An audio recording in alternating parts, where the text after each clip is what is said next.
व्यवसायात्मिका बुद्धि के कुरुनंदन बहुशाखा हमनंताशिच. Those who are on this path are resolute in purpose, and their aim is 1. O beloved child of the Kurus, the intelligence of those who are irresolute is many branched.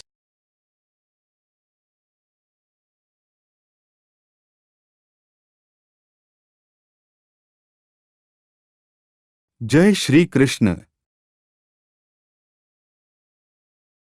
A strong faith in Krishna consciousness, that one shall be elevated to the highest perfection of life, is called Vyavasayatmika intelligence. The Chaitanya Charitamrita. Shraddha Shabde Vishwas Kahe Sudridh Nishchay. Krishne Bhakti Kaile Sarvakarm Krit Hai. Faith means unflinching trust in something sublime. When one is engaged in the duties of Krishna consciousness, he need not act in relationship to the material world with obligations to family traditions, humanity, or nationality. Fruitive activities are the engagements of one's reactions from past good or bad deeds. When one is awake in Krishna consciousness, he need no longer endeavor for good results in his activities. When one is situated in Krishna consciousness, all activities are on the absolute plane, for they are no longer subject to dualities, like good and bad. The highest perfection of Krishna consciousness is renunciation of the material conception of life. This state is automatically achieved by progressive Krishna consciousness. The resolute purpose of a person in Krishna consciousness is based on knowledge. Vasudev Sarvam iti sa Mahatma Sudurlabh, by which one comes to know perfectly that Vasudeva, or Krishna, is the root of all manifested causes.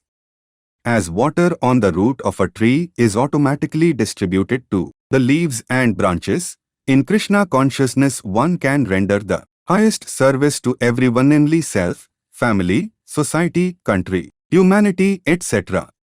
If Krishna is satisfied by one's actions, then everyone will be satisfied.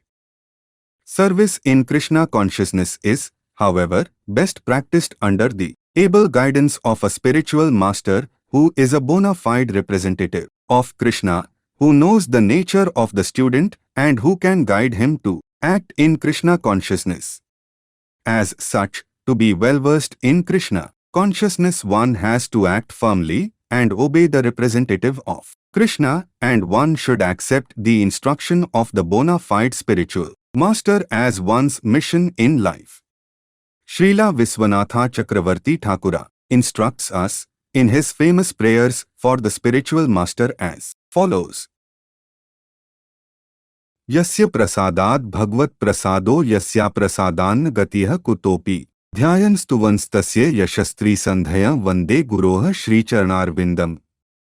By satisfaction of the spiritual master, the Supreme Personality of Godhead becomes satisfied. And by not satisfying the spiritual master, there is no chance of being promoted to the plane of Krishna consciousness. I should, therefore, meditate and pray for his mercy 3 times a day, and offer my respectful obeisances unto him, my spiritual master. The whole process, however, depends on perfect knowledge of the soul, beyond the conception of the body, not theoretically but practically, when there is no longer a chance for sense gratification manifested in fruitive activities. One who is not firmly fixed in mind is diverted by various types of fruitive acts. With this we saw the meaning of the 41 verse of the 2nd chapter. Now tomorrow we will see the meaning of the 42 verse. Hare Krishna Krishna Krishna Hare Hare, Hare Ram Ram Ram Hare Hare.